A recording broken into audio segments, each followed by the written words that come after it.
Suami istri lagi bertengkar. Suaminya marah luar biasa pada sang istri, dipukullah wajah istri. Kemudian istrinya menangis, tiba-tiba terdengar bel pintu rumah berbunyi. Ketika istrinya membuka dalam keadaan sembab matanya, ternyata ibunya sang istri. Suaminya dari kejauhan dredeg, deg-degan. Ya Allah, istriku ini pasti ngadu ini sama mertuaku ini nih. Bahwa tadi baru dipukul. Orang tuanya tanya kepada si perempuan ini, anakku kenapa? Kok kamu nangis matanya sembab begitu, kenapa? Istrinya mengatakan, ibu, ayah, ya Allah, aku tuh tadi berdoa sama Allah. Aku rindu sama ibu, sama ayah, udah lama gak ketemu. Untuk menjadi perempuan-perempuan yang solihah, yang dirindukan oleh syurga. Perempuan-perempuan yang seperti apa? Karena ini judul kita pada hari ini. Perempuan-perempuan yang solihah versi Al-Quran. Pertama, surah An-Nisa ayat 34. Fassolihatu qanitatun hafidhatul lil ghaibi bima hafizallah. Wanita yang salihah adalah wanita yang taat kepada Allah Subhanahu wa taala dan menjaga diri ketika suami tidak ada. Taat kepada Allah artinya sami'na wa ata'na. Kami dengar ya Allah, kami taat ya Allah. Apapun yang Allah perintahkan kita lakukan, apapun yang Allah larang kita tinggalkan. Pertama, dan menjaga diri ketika suami tak ada artinya setia. Engkau mungkin bisa setia, bisa baik pada saat suamimu ada, tapi belum tentu ketika suamimu pergi engkau bisa setia, teman-teman sekalian. Ada pasangan-pasangan muda yang suaminya begitu khawatir. Nih hati-hati, kalau suaminya udah posesif, berarti mungkin salah satu indikasi suami nggak percaya sama kita. Mama, di mana sama siapa? Tolong kirim foto-fotonya lagi sama siapa aja, Mah. Tolong laporan setiap 2 menit sekali. Tolong kalau telepon video call aja. Saya mau lihat sekelilingnya seperti apa.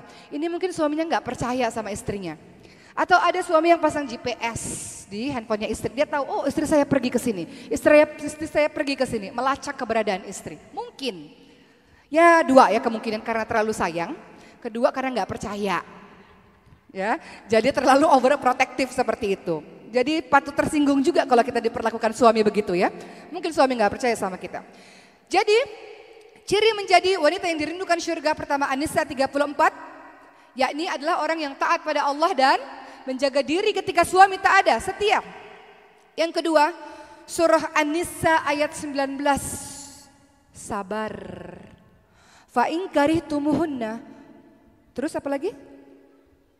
Wa asa an takrahu syai'an wa yaj'alallahu fihi khairan katsiran. Kita baca surat An-Nisa ya.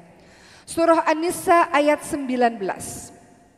Fa in karihtumuhunna fa asa an takrahu syai'an wa yaj'alallahu fihi khairan katsiran. Dan bergaulah dengan mereka menurut cara yang patut. Jika kamu tidak menyukai mereka, maka bersabarlah. Karena boleh jadi kamu tidak menyukai sesuatu, padahal Allah yang menjadikan kebaikan yang banyak padanya.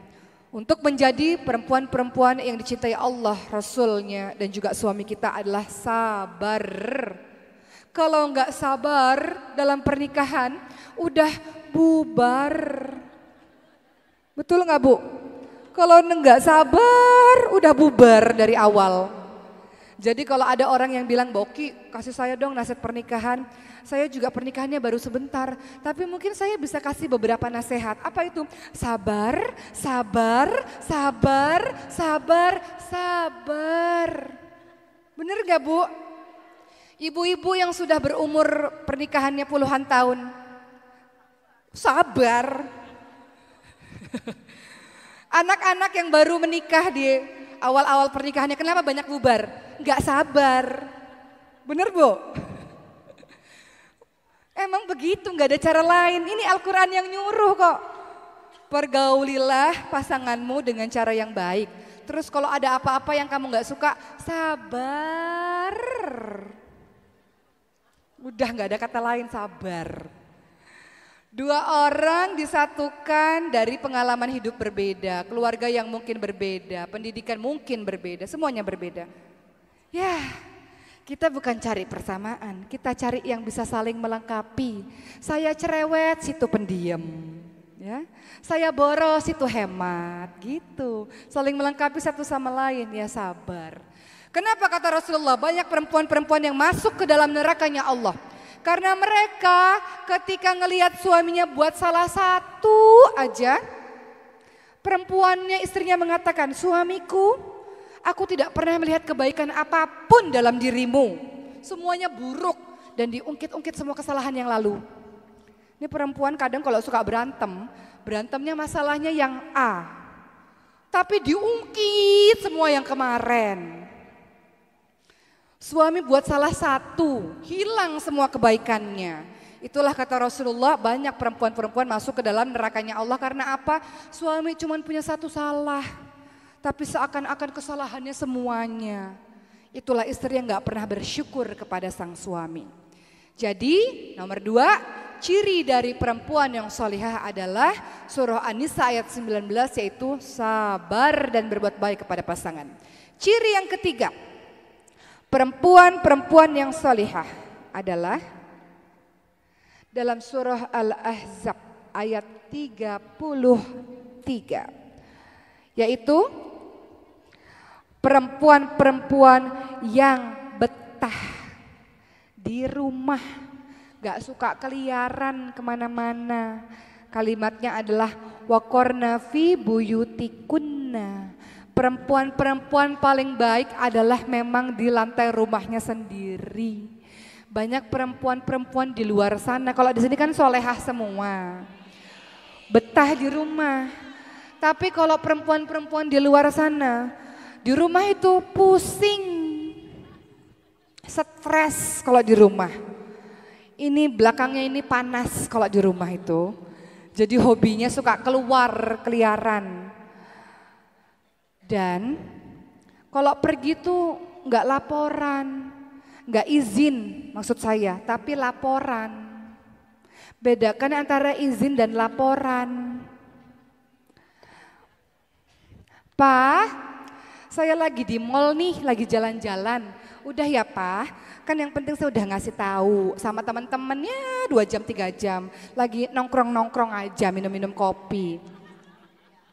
Itu namanya laporan atau minta izin? Laporan, bedakan minta izin sama laporan. Ibu sebelum keluar rumah izin dulu, boleh enggak? Kalau udah di mall ya suaminya bilang enggak boleh ya gimana udah di mall. Ya. Jadi bedakan antara izin dan laporan, sebelum keluar rumah harus minta izin dulu. Jadi ciri yang ketiga, perempuan-perempuan yang solehah adalah waqorna fi buyutikunna, betah di rumah. Boleh enggak keluar rumah? Boleh, dengan syarat dan ketentuan berlaku. Yaitu adalah mendapatkan izin dari sang suami. Janjinya, Pak izin ya 2 jam ya 2 jam. Jangan nambah-nambah jamnya. Ini izinnya majelis taklim, tapi sekalian habis itu arisan. Sekalian habis itu nggak tahu lagi pergi kemana. Ya kalau izinnya majelis taklim ya majelis taklim, selesai nih kajian pulang ke rumah. Ya, kecuali izinnya memang udah dengan yang lain-lain gitu. Waqorna fi buyutikunna, banyak di rumah teman-teman sekalian. Kemudian ciri perempuan-perempuan yang salihah yang berikutnya adalah dalam surat Al-Hujurat ayat 12. A'udzubillahi minasyaitonir rajim. Ya ayyuhalladzina amanu jtanibu katsiran minadh-dhonn inna ba'dadh-dhonni itsmun wa la tajassasu wa la yaghtab ba'dukum ba'dha. Ayuhibbu ahadukum ay ya'kula lahma akhihi maytan fakarihtumuh. Wahai orang-orang yang beriman, Ibu orang-orang beriman bukan? Teman-teman sekalian yang masih muda orang-orang beriman bukan? Ya, kalaupun belum nikah ini adalah pelajaran pranikah. Ya teman-teman sekalian ya. Kan banyak yang muda-muda, waduh aku belum nikah dikasih materi suami-suami istri-istri begini. Ini adalah materi pranikah. Apa yang dikatakan dalam surah Al-Hujurat ayat 12 ibu-ibu sekalian. Wahai orang-orang yang beriman, jauhilah kebanyakan dari prasangka. Karena sebagian dari prasangka adalah dosa. Tuh yang suka suuzon. Dikit-dikit suuzon, dikit-dikit suuzon. Suami pulang telat suuzon, suami nggak ngabarin suuzon. Ini khususnya pada pernikahan muda tuh begitu.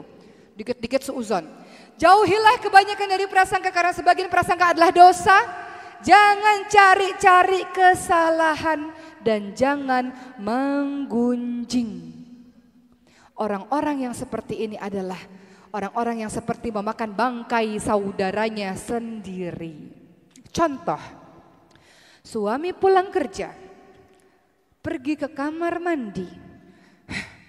Dia ke kamar mandi, handphonenya sama siapa? Chatting sama siapa? Instagramnya follow siapa? Tuh kan DM sama siapa? Tuh kan masih DM sama mantannya. Udah aku bilang blok nggak di blok juga. Suuzon. Suamiku sama siapa tadi ketemunya? Dicek bertemannya sama siapa aja. Dicek teman-temannya siapa aja di phone number itu kan ada kan kontaknya. Sama siapa aja gitu. Suuzon, cari-cari kesalahan terus menggunjing. Kan kadang majelis itu bukan cuma majelis taklim, tapi ada majelis gibah. Ngomongin orang. Tahu nggak? Tapi jangan cerita sama siapa-siapa ya. Ini rahasia cuman buat kamu aja loh. Ceritalah, terutama cerita tentang suami sendiri. Suamiku tuh itu, ya Allah, kok bisa ya saya dapat suami kayak gitu. Tapi kamu jangan cerita sama siapa-siapa ya. Aku tuh cuma cerita sama kamu. Nanti temennya yang ini cerita sama temen yang lainnya. Kamu jangan cerita sama siapa-siapa ya. Ini amanah, nggak boleh ceritain. Kamu tahu nggak suaminya si itu. Nanti orang yang ini cerita lagi ke sana. Satu kampung tahu urusan rumah tangga gara-gara mulut istri nggak dijaga. Maka ada kalimat di dalam Al-Quran. Ini rahasia yang keberapa ini? Kelima. Jaga aib.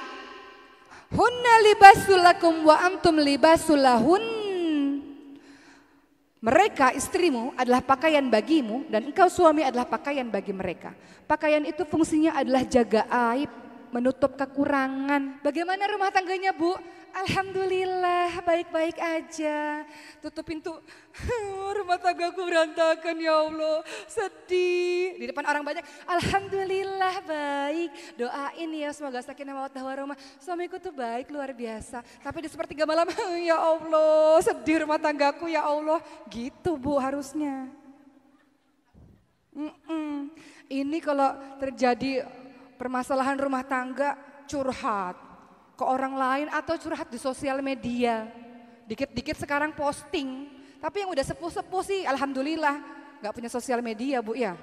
Bagus juga tuh gak gaul di sosial media. Karena kalau zaman sekarang punya sosmed dikit, suamiku kasih cerita di sosmed. Bikin status-status di sosmed. Dibaca sama satu orang di seluruh dunia ini. Ya Allah ternyata rumah tangganya lagi berantakan. Akhirnya ada laki-laki yang baca, oh rumah tangganya lagi berantakan, aku pepetin gitu. Kesempatan, aku ini laki-lakiku tunggu jandamu dari dulu. Dari masa dia gadis ku tunggu jandamu, oh dia lagi ada problem, aku pepetin gitu. Membuka pintu syaitan, buka-buka rahasia rumah tangga, membicarakan aib orang lain atau aib suami sendiri. Buat apa teman-teman sekalian? Ada sebuah kisah nyata di Jeddah. Suami istri lagi bertengkar. Suaminya marah luar biasa pada sang istri, dipukullah wajah istri. Kemudian istrinya menangis, tiba-tiba terdengar bel pintu rumah berbunyi. Ketika istrinya membuka dalam keadaan sembab matanya, ternyata ibunya sang istri.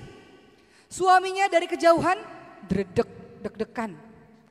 Ya Allah, istriku ini pasti ngadu ini sama mertuaku ini nih. Bahwa tadi baru dipukul. Orang tuanya tanya kepada si perempuan ini, anakku kenapa? Kok kamu nangis matanya sembab begitu kenapa?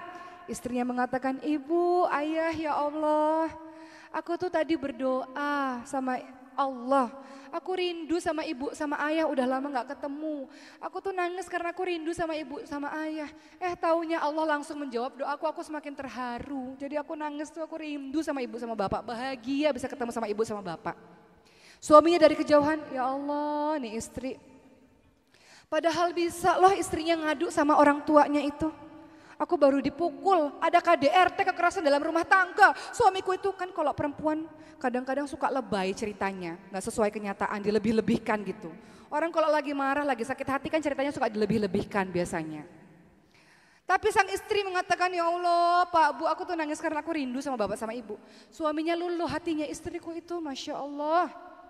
Menyimpan aibku sendiri ya Allah luar biasa. Makin sayang dan cintalah suami tersebut. Makanya kadang kalau kita berantem suami istri khususnya bagi pernikahan-pernikahan muda. Dikit-dikit ngadu sama orang tua. Orang tuanya udah kesel. Kita udah buat anak lagi sama suami kita. Ya? Udah baik lagi sama suami kita. Orang tuanya masih sebel, kitanya udah harmonis lagi sama suami kita. Jadi gak perlulah cerita-cerita yang sekiranya membuat kita menjelek-jelekkan pasangan kita sendiri. Karena kata Allah, hunna libasulakum wa antum libasulahun. Kalau ada jenis istri-istri yang begini sebaiknya diapain nih Bu? Istri yang kerjaannya suka ngomongin kejelekan suami terus. Diapain ini sebaiknya ini? Dinasehatin atau diapain ini istri kayak gini? Diplester mulutnya. Didoain yang baik. Yang baik. Kalau Nabi Ibrahim alaihissalam gimana kisahnya? Menghadapi menantu yang mulutnya luar biasa. Gak bisa dijaga. Nabi Ibrahim datang ke rumah anaknya Nabi Ismail alaihissalam. Nabi Ismail sedang pergi. Dan si perempuan ini gak tahu bahwa itu adalah mertuanya, bahwa itu adalah Nabi Ibrahim. Sang Nabi Ibrahim bertanya, wahai perempuan, anak perempuan, bagaimana keadaan rumah tanggamu dengan Ismail? Maka sang istri mengatakan, rumah tanggaku buruk, aku miskin, aku susah, suamiku gak baik. Dan semua keluhan lainnya. Apa kata Nabi Ibrahim alaihissalam? Tolong katakan kepada Ismail kalau pulang, ganti pagar pintu rumahnya.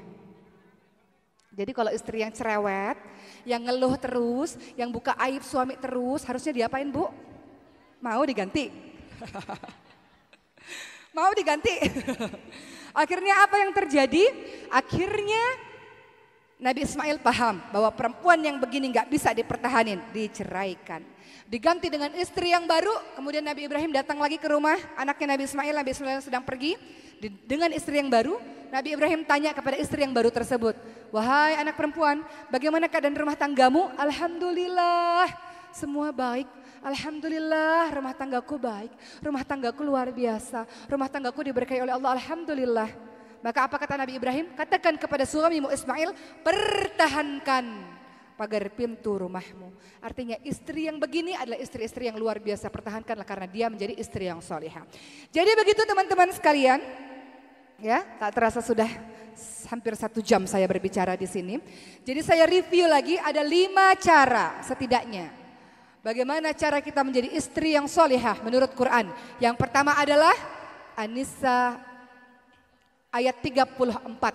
Yakni perempuan-perempuan yang taat pada Allah dan perempuan-perempuan yang setia. Kedua adalah sabar. An-Nisa ayat 19. Sabar, kalau engkau tidak suka pada sebuah perkara, Allah akan jadikan yang lain yang baik, banyak kebaikan dengan dirinya insya Allah.